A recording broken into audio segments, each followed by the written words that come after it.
Developing the ZAR International Monetary Fund and the government of Ghana reached staff-level agreement on economic policy measures and structural reforms under the country's ongoing 3-year extended credit facility program. We have the details. Also, mixed reactions greet proposed plan by the mayor of Kumasi, Richard Ofori-Boedi, who was threatening to flog traders who disregard bylaws of the assembly in the conduct of their business. A lot later, joint dawn operation by personnel of the Ghana Armed Forces and the Forestry Commission in the Subri Forest Reserve of the Western region leads to the destruction of makeshift structures used by illegal miners.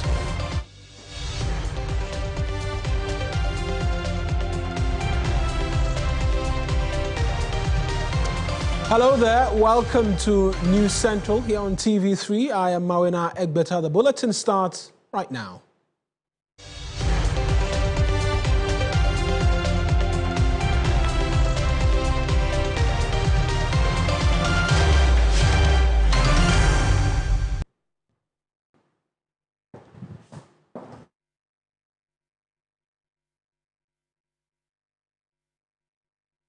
Well, starting off with the International Monetary Fund and the government of Ghana, because they've reached a staff-level agreement on a new set of economic policy measures and structural reforms under the country's ongoing 3-year extended credit facility program.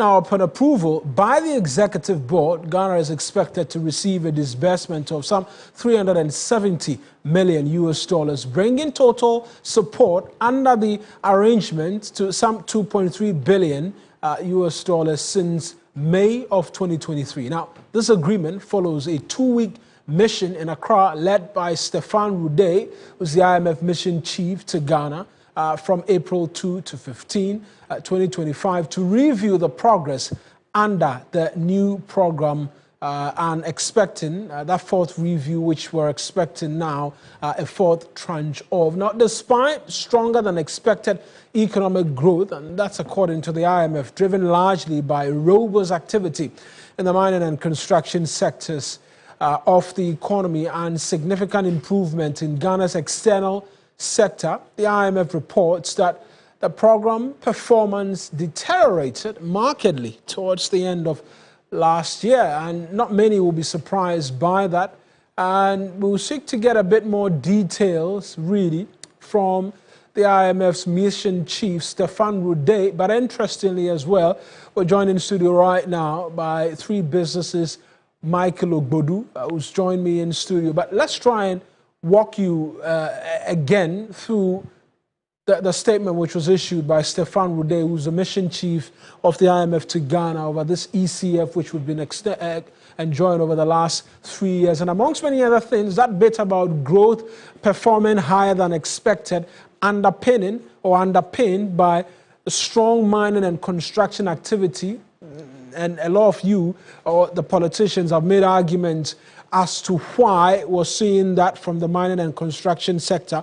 But as well, they say that notwithstanding, these achievements, overall performance under the IMF-supported program deteriorated markedly at the end of 2024. And we'll seek to explain why shortly for you. Now, preliminary fiscal data as well point to slippages in the run-up to the 2024 general elections. And so they begin to point out really why that, on account of a large accumulation of payables. Inflation exceeded program targets. Several reforms and policy actions were delayed across the fiscal, financial, and energy sectors. And so that's the IMF's assessment of our program. Let me bring in Michael Ogbodu, who's with 3 Business right now, for a bit more on this trip by the IMF. Now we're expecting a board-level approval. Michael, talk to us as to perhaps starting off with that. Not many surprises there, considering the conversation about it being an election year and the expectation of the caution which went to government that stay within budget, stay within the program that we're under. Well, as expected, usually during election years, there are issues with regards to government expenditure going overboard beyond the targets. But the announcement that there's been some staff level agreement is welcoming news, because already prior to this, there had been rumors of the fact that Ghana was unlikely to meet all of the targets in order to secure the fourth tranche from the IMF. But many will ask, what does this really mean for us as a country? First of all, is the fact that some inflow of forex into the country, dollars, to help stabilize the cedi. We've seen some marginal stability since the start of the year. So having this $370 million into the country would help somewhat stabilize it even further, if not help it appreciate against the US dollar. The other side also is the fact that, this revenue is also coming as part of a shore up for the budget revenue side of our budget. So this will help government meet up the revenue side of the budget and cater for some key government expenditures. The other side also is the fact that this also boosts investor confidence, knowing that you've been able to secure IMF staff level agreement to some extent, hopefully, even though it's not automatically, but at least from the trends that we've seen, every time we are able to secure staff level, we almost always get we've always got board level agreement. Of course, there are some reservations that come up along the line, but none of them has been critical enough to stop us from getting that agreement from the board. So from what we've seen now, securing that this staff level agreement gives positive signals to the investor community that no, Ghana is a country you can take the chance of putting your money in, because if you've been able to stick by the rules and get IMF approval, it means that you're doing something right with the macroeconomics of your country. The other side also is the fact that a number of a number of other funds are sort of associated with the IMF. Once you get this, you could get a World Bank funding. So it also improves the inflows there of the dollars that we are hoping to help stabilize the cedi. So it's a big win for us, a good sign for the economy. And it's interesting to note that from the report that was put out, some key measures that have been put in place are yielded some result. That's towards the end of 2024.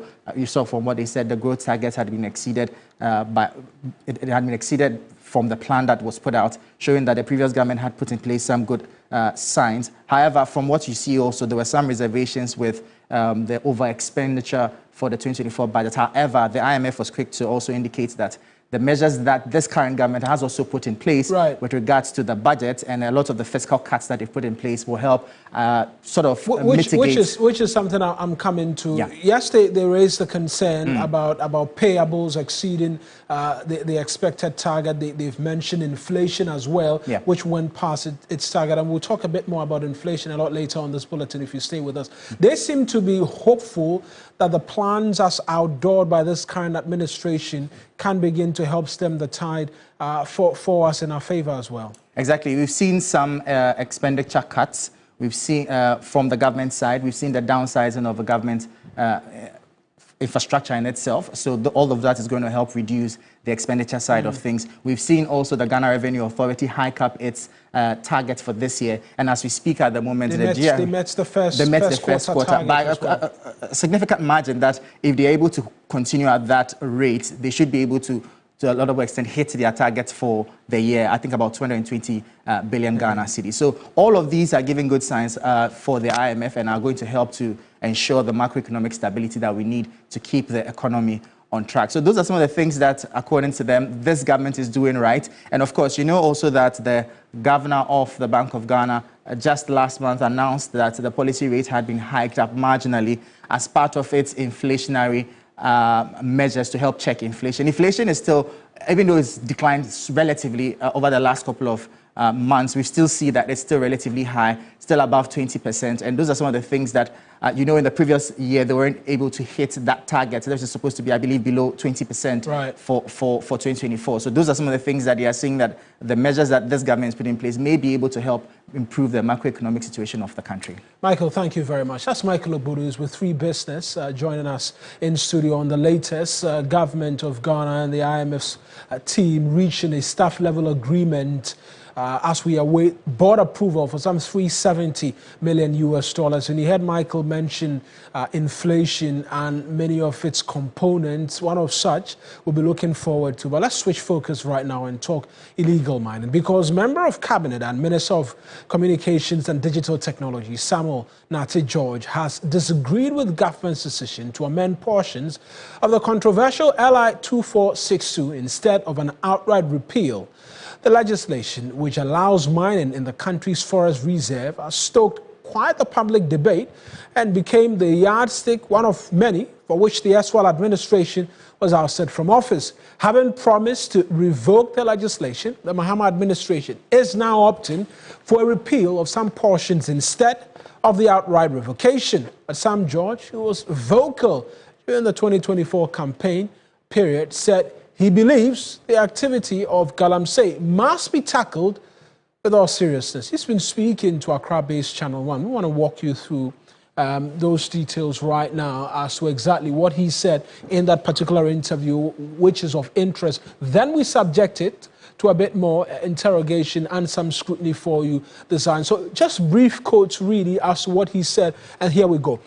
And irrespective of which political party, I'll start with this one. I hold the personal view that the whole LI 2462, should be repealed. It should go in its entirety. It should be repealed in its entirety because, look, and these are verbatim quotes, says, I still hold the personal view that Galamsey is a crime against humanity. He goes on to say that, and irrespective of which political party is in government, whether it is the NDC or the NPP, and irrespective of who it is that engaged in Galamsey, it is illegal and must be dealt with holistically. That's the Ningo Pram MP and also the Minister for Communications and Digital Technology and Innovation. Let's take you to the phone lines right now. Wula Sewa is with Eco-Conscious Citizens Ghana. They have been pushing and reminding the government of its promise on the campaign platform that they will revoke LI 2462 in its entirety. Wula, many thanks for speaking to us. Do comments like these come off as reassuring that persons within the government are siding with you, and a lot more of this could force the government to honor its promise to all of the country that they will revoke this controversial legislation? Good afternoon. Thank you very much for having me. We salute Honorable Sam George. We salute him for being brave enough to speak the truth. This law, LI 2462, is a bad law. It's a bad law and must be revoked, not amended. And yes, the president, in the run-up to the elections, clearly stated that if the Akufo-Addo administration did not repeal LI 2462, they would repeal it. And what is being done now is an amendment, which is that, well, I don't want to use strong words, but this is not what the president promised he would do. So we are pleased with Honorable Sam George. This is why he's respected. And we hope that others will begin to be a bit brave and say that, look, this is a bad piece of legislation and it should not be amended. It should be revoked, completely done away with it. There's no part of it which is helpful to us. And we must be reminded that we face an existential threat. This is not the time to be playing around. We need to be very, very serious about the canker that is facing Ghana. Serious about the canker that is facing Ghana, but would you say that we should be getting a lot more of such commentary from persons within government? Because if we're getting a lot more of that, then you in civil society and all of media can begin to point to the fact that, look here, persons within your own administration say all of this has to go, and so let's have it go. Yes, it has to. It certainly has to go. More and more people need to join the call. There's a petition going right now which has over 7,000 signatures. Ghanaians, civil society organizations, statesmen, people from different walks of life. But let me say here that time is running out for Ghana. We need to declare a state of emergency. Water is life. Our water bodies are being poisoned. Our water bodies are being poisoned. Our forests are being decimated. A lot of waters take their source from our forest reserve. We're just watching idly by. We need to declare a state of emergency. The matter is urgent. Today you're drinking water, you're cooking with water. Ghana water does not remove the toxins from the water. The mercury is colorless. So when you were cooking food this morning, you could be cooking with mercury-laced water. The situation is dire. The food we are eating, the water that's being used to to water the food, it's from the Galamsey areas. So we don't know what we are eating. I did say that recently some tubers were taken to the US and were found to contain mercury.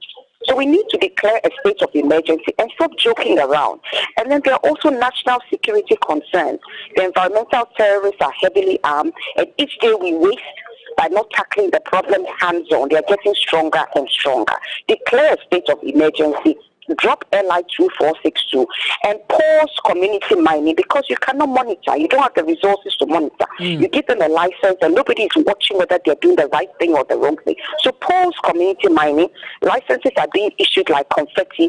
Pause it until you have your act together. And then investigate everybody mentioned in Professor Boateng's report. You know, the government said they'll repeal e-levy. They've done it.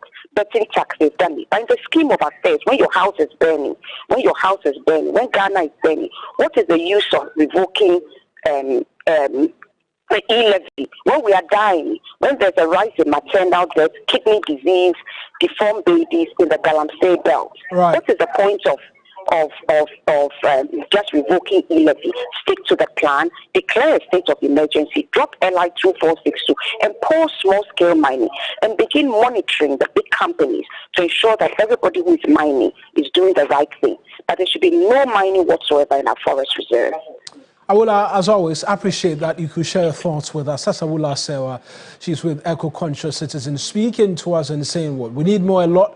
We need more of such commentary from persons within government, and that could push and urge the government to honor its word to the Ghanaian people. But we're staying on the subject of illegal mining because a joint team from the Forestry Commission in the Western region and the armed forces have stormed Abrewa Ninkrane in notorious Galamsey enclave across the Subri Forest Reserve. Now, during the raid, the task force torched makeshift camps belonging to illegal miners, mostly foreign nationals, who would be mercilessly plundering the forest reserve. The move forms part of efforts in protecting the Subri Forest Reserves from further destruction. And as we know, that particular forest reserve had recently become a hotspot for illegal mining activities, where hundreds of hectares of vegetation cover was destroyed.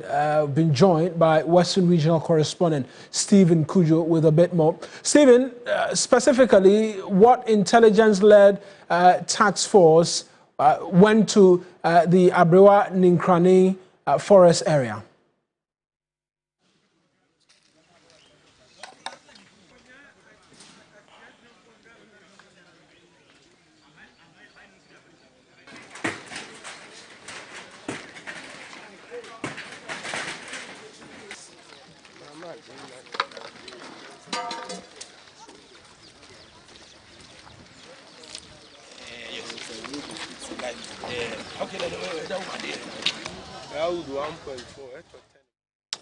Well, it does appear our Western region, Western North man cannot hear us. And so we will bring that to you subsequently as and when the connection to him does improve. But away from this and the subject matter in relation to inflation, which I promised, we will bring to you. Well, we'll bring that to you right after this break. This is still News Central. When we return, we have a conversation on government's newly launched Feed Ghana program and what the implications are for you and I when it comes to food sustainability and food security. All of that and more if you stay with us here on News Central. Please sustain.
Yeah, welcome back to News Central. Let's bring you by the numbers right now.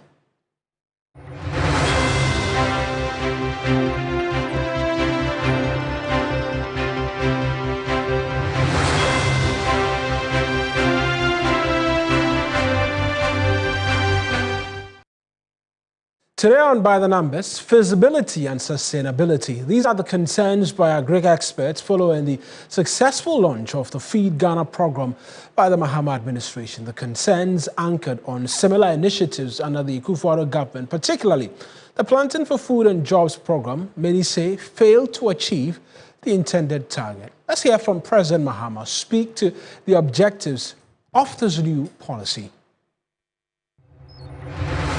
We'll establish farmer service centers nationwide to provide mechanization services, quality inputs, finance, market access, primary processing, and training for our farmers. We will scale up the production of maize, rice, soya bean, and sorghum. We will encourage community gardens to enhance nutrition and household incomes. The fifth component of the Feed Ghana program is the poultry industry revitalization, which is popularly called the Nkukong Kitinkiti program, which is going to be implemented in collaboration with the Poultry Farmers Association, will support hatcheries, feed mills, veterinary services, and poultry processing centers. Oh, that almost sounds familiar. Well, the NPP government launched its Planting for Food and Jobs in 2017 with similar intentions. President Akufo-Addo had quite a lot to say during that particular ceremony as well. Let's take a listen. Planting for Food and Jobs is anchored on the pillars that will transform Ghanaian agriculture. The provision of improved seeds, the supply of fertilizers, the provision of dedicated extension services, a marketing strategy, and the use of e-agriculture.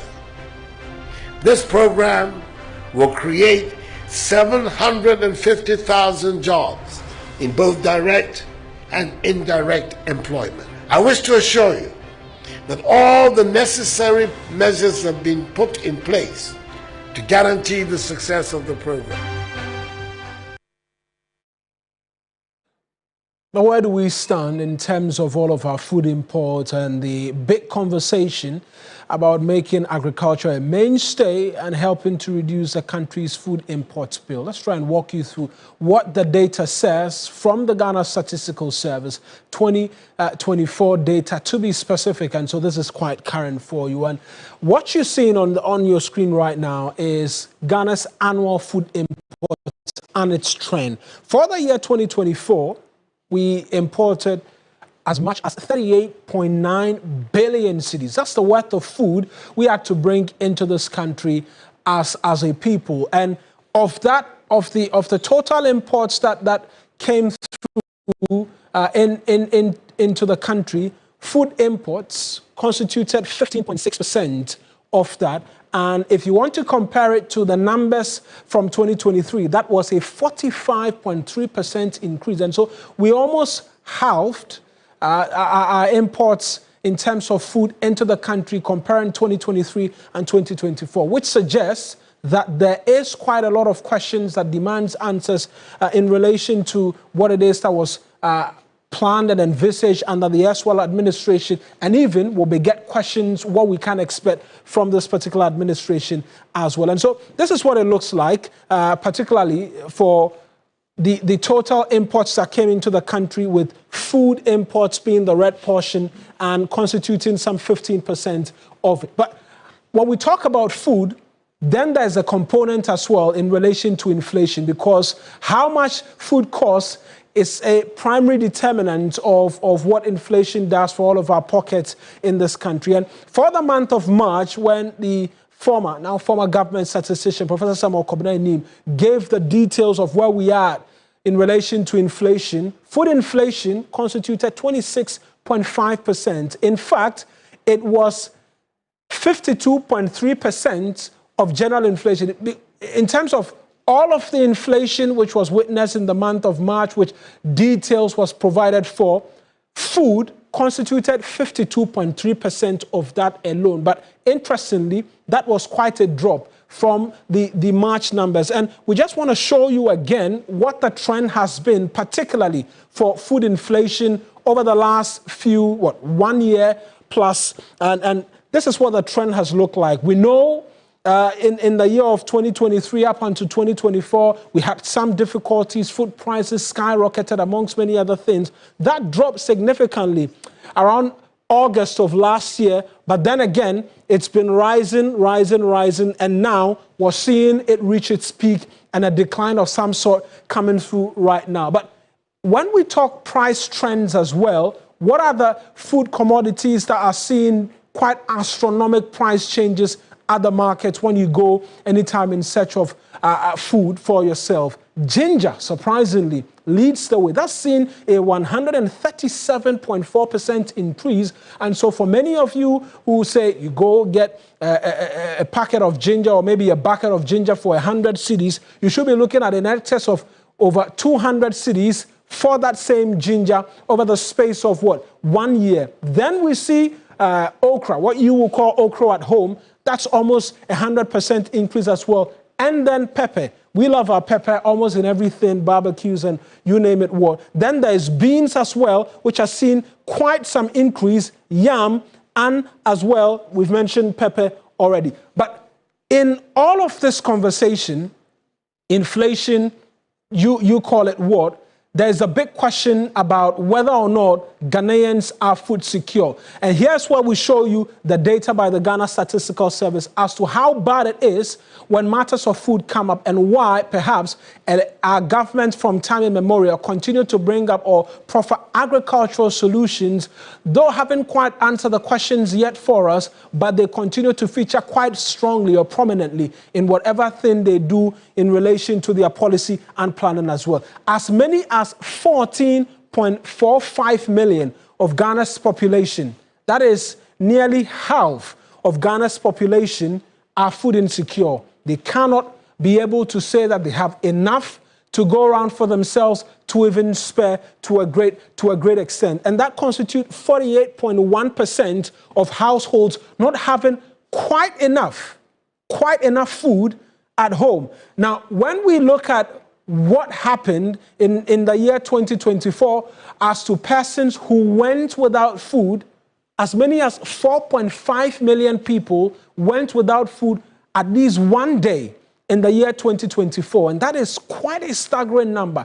4.5 million of the 34 million Ghanaians in this country at some point in the year 2024 went an entire day without having to eat. And we sought to break that down for you by regions in terms of which region leads the way in food insecurity. And the Northeast region leads the way with 71.1%. Then the Upper East region as well, Savannah region, Upper West region, Northern region, and then the other regions follow. But this is where it's quite curious for a lot of observers, because when you go up north, that's where a lot of food produce is actually grown, because you find a lot of the cereals and all of that being grown in that part of the country. And yet, food insecurity is quite dominant there. And so it begs the question, really, what is happening when they are growing quite substantial food for us, and yet that part of the country continues to remain food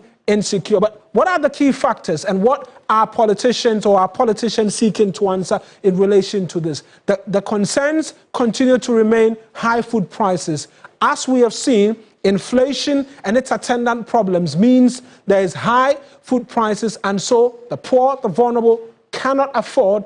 And as well, we know climate change. Last year, in the lead up to the elections, there was significant drought in the northern part of the country, which forced government to mobilize funds and provide support to farmers in the northern part of the country. Climate continues to constitute a big part of what is the challenge for us in addressing our food insecurity challenges, and it will be interesting to see what the solutions are. The government has mentioned farm extension service centers, amongst many other things. We'll be on the lookout to see what happens. And as well, poor infrastructure. There's a lot of food produce that is out there, access routes, and you name it what, storage facilities and the likes, have not been made quite available to provide the needed necessity to take care of when the dry season hits. And so that's what we're finding out. And also over-reliance on our imports as well. The population is growing, amongst many other things. We've been trying to subject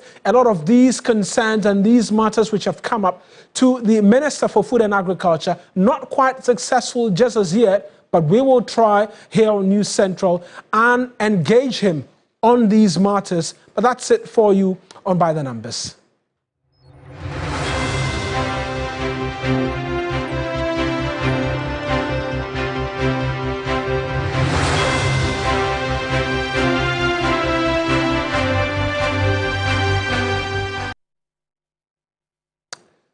And so, by the numbers on Ghana's food situation and food security, like I mentioned, we're working to try and get the Food and Agric Minister to get an actual sense of really what this Feed Ghana project is about.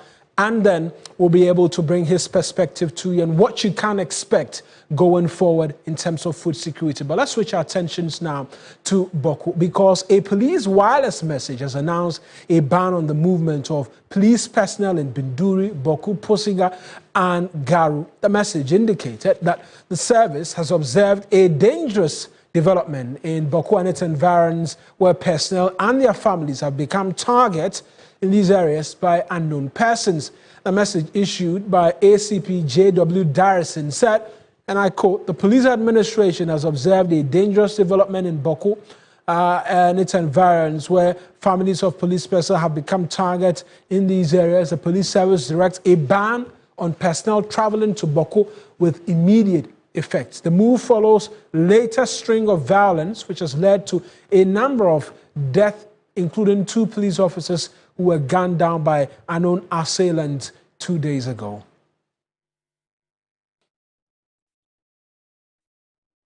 Lanchini Tobo is a member of parliament for Wa West and a member of the Defense and Interior Committee, is the vice chair. Let's get on the phone with him right now and get a bit more as to what the development has been and what the latest is from the police as well. Honorable, thank you very much for your time. What has your committee been doing to complement government efforts in Bawku? We've seen the IGP visit the area amongst many other things. Thank you very much, my brother. Let me say good afternoon to you and good afternoon to your cherished viewers. Bawku has come to the front burner. Bawku has remained a place that all of us will have to give it the needed attention. Let me first of all convey my sincere condolences to the bereaved families. Convey my sincere condolences to the police administration as a whole. Having lost 2 police officers in an operation is not a good story to go into history. But what is happening now in Bawku requires daily understanding, continuous research, for us to appraise ourselves of the reality on the ground to be able to design operational strategy that will be responsive enough to the real challenge on the ground. The IGP issued a signal on restrictive movement. It's restricting the movement of personnel in Bawku, Garu, Pusiga, and Binduri. And it's a normal thing in the operational theater. When you realize that your men are in danger, that when your men become the target, instead of the people who are trying to push through the peace process, you have to be responsible yourself in ensuring that you protect them. But there's always a standard operating procedure in operational theater, that every man, woman in uniform should respect the standard operating procedure. And the IGP is just lifting one line in there and say, we've gotten to a point, restrictive movement. If you are in Binduri, please stay put in Binduri. If you are in Garu, stay put in Garu. If you are in Pusiga, stay put in Pusiga. If you are in Bawku, stay put in Bawku. I don't want to see an officer in Binduri going to visit his friend in Garu. This is not the time. I don't want to see a friend in Pusiga wearing uniform and say in the evening, I'm going to my friend's place in Bawku town to go and eat fufu and come back.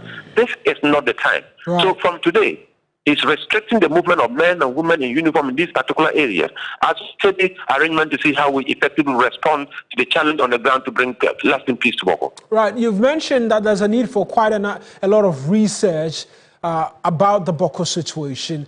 On your side on the committee, can we expect some answers you'll be requiring from the respective security agencies, the Minister for Interior and National Security, among others, on some briefing as to the work that is being done to bring down the tensions and the deaths in that part of the country?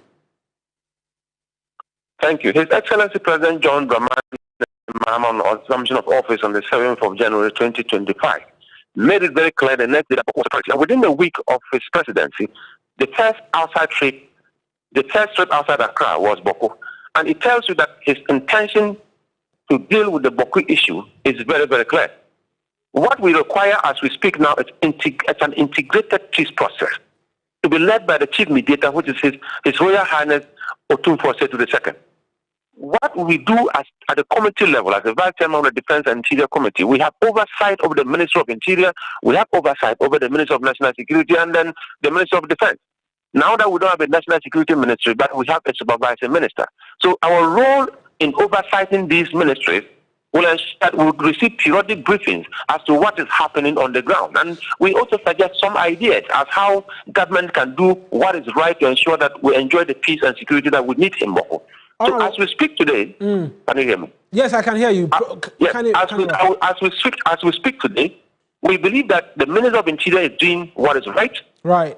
On all the agencies under the Minister of Interior are doing what is right. The Minister of Defense is doing what is right. But at the end of the day, if they believe that it is time for them to brief the committee in Parliament, and that we are in recess, but if the need be, we can reconvene immediately to take briefing. Right. But because of technology, sometimes you don't need to physically go back to Parliament to be able to get briefing. We can actually organize a Zoom meeting and get updates. But we are monitoring the situation. We are offering ideas, suggesting ideas, and gradually we are all building towards developing an integrated peace process to be driven by His Royal Majesty Otumfuo Setu II. The military must have their role well defined. The police, immigration, NIB must all have their roles well defined. Civil society must have their role well defined. The Bawku Inter-Ethnic Peace Committee must have their role well defined. But above all, National Media Commission to ensure that media people will be circumspect in reporting on matters of Bawku, and collectively we all have a singular direction moving towards peace. But each of us will have a role well defined, contributing to the integrated peace process.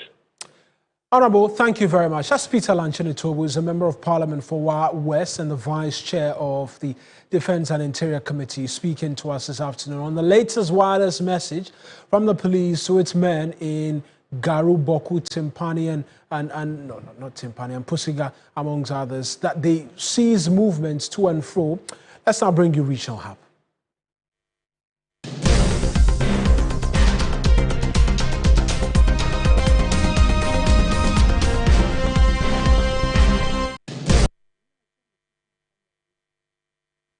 Now, the Metropolitan Chief Executive for Kumasi, Richard Ofori Buidia Jiman, popularly known as King Zuba, has issued a stern warning to traders who flout regulations by operating in unauthorized spaces. The mayor emphasized that his bodyguards will not hesitate to take firm action against those who continue to trade on road shoulders and in the middle of streets, particularly in the Central Business District. It comes ahead of a major decongestion exercise scheduled for May 1, aimed at restoring order and sanitizing the bustling commercial hub.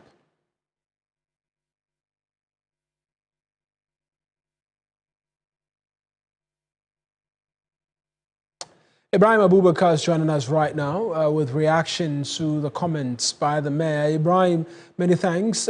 Quite strong words coming from the chief executive. How are residents responding to this? Well, Mauna, I can tell you that mixed reaction, whilst others have lauded whatever decision that the mayor intends to take. Others too claim that it is harsh. For those who are supporting it, they said over the years, we've seen series of decongestion exercise. We've seen series of mayors coming to take or to try to decongest the Central Business District.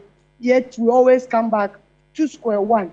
And for them, if persuasion fails, then it means force must be applied. And for that matter, if you critically assess what the mayor was saying, he is not jumping direct to the whipping or the lashing issue. He said they will first come to you and tell you that you have to move out. They will come the next time. If you are still there, they will seize your items. And if they come there the third time and you are back, then they will be left with no option than to resort to this corporal punishment. And mind you, from tomorrow, he has decided to start going to the Central Business District to begin with the sensitization and education before May 1, when we see the road congestion starting. So it's kind of mixed reaction. Let's listen to what some of the residents have been saying with regards to the comments of the mayor. People are trying to chastise the mayor. You shouldn't go, it's unlawful. But let's ask ourselves, what we traders are doing by taking over the median of the road, by taking over the asphalted road that is meant for lorries to pass through, is it lawful? Nobody has told us traders that when we are trading, move away. For me, I've listened to the audio of the new mayor. He gave chronology of events, right from move away within 2 weeks. After 2 weeks, you don't move away. You come back in the evening and come and take your things away. If you come back again, you come and move them away. Then, at the extreme end, he brings in the lashing issue. That's the extreme end. The fact of the matter is that we shouldn't push the mayor into that corner. I'm a trader. I find it so uncomfortable, for instance, moving from Kenya to Hello FM to Boss FM. Terrible. It's simple and short. What is wrong is wrong. Let's not push him to also go and do another wrong thing to correct what is wrong. We shouldn't even get there. The city is so choked. The fact that we traders we are corporate. Let's move away from that point. If we move away, then we can go back to the table and ask, okay, we've not moved. Can you prepare a place for us? Can you prepare the race course road for us to move in there?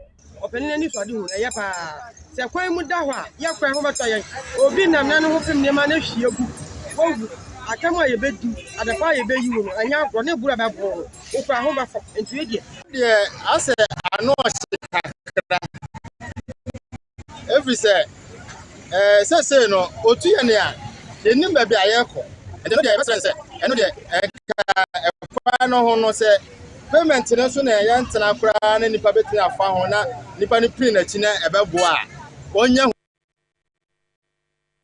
Those are reactions to the new mayor, popularly known as King Zuba's comments on using force to drive them out. But Ibrahim, you're staying with us because we know in the Ashanti region as well, the attention's rising as supporters of some aspiring metropolitan, municipal and district chief executives threaten violence if their preferred candidates are not selected already. Reports of vandalism targeting party property, the party in question, the NDC, have emerged in Kumeua, Santimampo.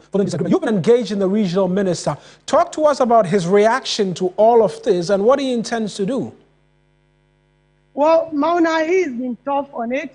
We do know that in the Ashanti region, apart from the Kumasi chief executive officer, the remaining 42 municipal and district assemblies have not seen any nomination of their respective, or I would say, chief executives. And over the past few weeks, we've seen some supporters from one district to the other issuing threats that they have heard or overheard that other candidates, apart from their preferred choice, have been nominated. And others have issued threats of burning the district assembly if this happens, or even burning the party office. In fact, some have even gone ahead to destroy properties belonging to the party. But the Ashanti Regional Minister, Dr. Frank Amwakwene, who is the head of security in the region, says no, they cannot tolerate this. The president is the only one who can appoint or even relieve someone of his position. For that matter, whoever the president appoints is worthy of being appointed. So they are just telling them that the law will take its course if you go ahead and destroy party property or even government or state property just because someone else has been nominated. Let's listen to what Dr. Frank Amwakwene has been telling me.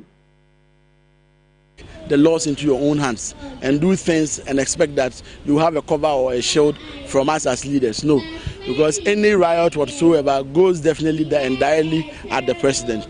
The president will make the appointments, and we would work with the appointments that the president make. No one will be allowed to force our hands to choose someone else for the president. The president will make the appointment. We are expecting it soon.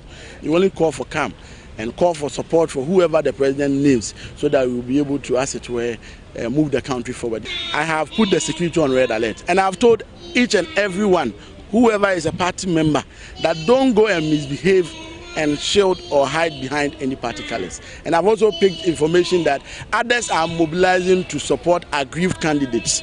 Some people want to cry more than they believed and just clad themselves in party paraphernalia and go out there and misbehave as though they are aggrieved party supporters who are misbehaving. Crime knows no color. If you want to take the laws into your own hands, you will make sure that we crack the whip and make sure that we prosecute him. So that should be a benchmark for anyone who has in mind that when the names come, they would want to go out there and then misbehave. That when you are found at the wrong side of the law, definitely don't come to our offices begging. Because if you do that, you are disgracing the president, you are disgracing the party, and you are disgracing Ghana and our democracy. And we are not going to be tolerant when it comes to these issues. As the Ashanti Regional Minister, Dr. Frank Bawku earlier, my colleague Ibrahim Abubakar with details there. Away from that, but still on the subject of confirmation of MMDCs and the confirmation of some MMDC nominees for the northern and savannah regions has kicked off in both regions. Now, even though nominees for Pandai and Tatale Sanguli in the northern region and Bole district in the savannah region are yet to be announced, the process has commenced across 20 assemblies in the two regions. In East Gonja, for instance, and Northeast Gonja district in the Savannah region, they are expected to take their turn today, April 15, while the northern region has Yendi taking its turn. 14 out of 16 assemblies in the northern region are expected to be confirmed within the week, with 6 out of 7 assemblies in the Savannah region. Let's take you now to the northern part of the country. Our man Christopher Marco is there, stationed for us, following the development. Chris, how has the process been so far? We're expecting confirmations in the north and savannah regions today. Talk to us about it. Yes, so Maweda, I can confirm to you that since yesterday when the exercise began for the two regions, some nominees have since secured 100% confirmation from the various assemblies. Yesterday, Tamale Metro gave the nominee 100%. If you go to the Savannah region, Central Gonja and North Gonja also gave their nominees overwhelming confirmation. Today, in the Northeast Gonja district, where I am right now, the confirmation process has just ended, and the nominee has also secured 100% confirmation. And so the confirmation process so far has been good for the nominees, with each of them sailing through. And share with us some of the expectation from residents and stakeholders as well in the assemblies that you've managed to visit. Yes, so one thing is critical, which is development. They are calling on the nominees who have just been confirmed. When they take office, they should prioritize the development of their various assemblies. They should seek the interest of the majority of the people in the assemblies and not seek their personal interest. For some of them, this is the time for them to also see the development that they need in their various assemblies, and that the nominees should work in tandem with their assembly members and traditional authorities to ensure that they drum home the issues of development. Let's take a listen to what a member of parliament for the Salaga North constituency, Alhaji Alasa Mumuni, has to say. Saying that perfect leadership, there is the need for us to collaborate, and the collaboration will surely be there, and that is what will bring the needed development. What I said was that we promised to reset Ghana. We promised to reset the Northeast Gonja district. We promised to make sure that Salaga North is no go area for any other person. Our district, and for that matter the constituency, we do not have a senior high school. We do not have. And so that was one of the campaign promises that I made to the people, that when elected as member of parliament, I will ensure that we establish a senior high school. If we are not able to do that this year, but for next year, we should be able to establish one. And there are other challenges that we are confronted with. Right then, Chris, thank you very much for those details. That's my colleague Christopher Bawku there. Well, remaining on matters of MMDC confirmation and nominations, and bring you to the Greater Accra region, because some NDC supporters within the Tema East constituency are urging President John Mahama to prioritize competence and experience in the appointment of the mayor of Tema rather than ethnic considerations. Their concerns come amidst swelling agitation over the supposed ploy to fill alleged unqualified aspirant who did not go through vetting and subsequently shortlisted for the job. And here are excerpts of their press conference as addressed earlier today. The attempt by some indigents who want to stampede President Mahama by stoking tribal sentiments threatens the peace and security of the Tema region. We are willing to join forces to demand competence as far as the appointment of who becomes the MCE of Tema is concerned. Love and passion should put all of us on the same pedestal and not tribal sentiments. We are appealing to the President to go by the vetting results and the reports by the BNI, now NIB, and Musa Dankwa of Info Analytics. Our utmost concern is for the NDC to succeed and also to strengthen the bond between the indigents and the non-indigents in Tema. And for that matter, we demand experience and competence of who becomes the mayor of Tema. We are, by this press conference, calling on the leadership of the party to investigate and deal with those behind some indigents and stoking tribal sentiments in Tema. Denying a non-indigenous person who is qualified to become the mayor of Tema based on tribal would be completely unfair and would weaken the base of the party.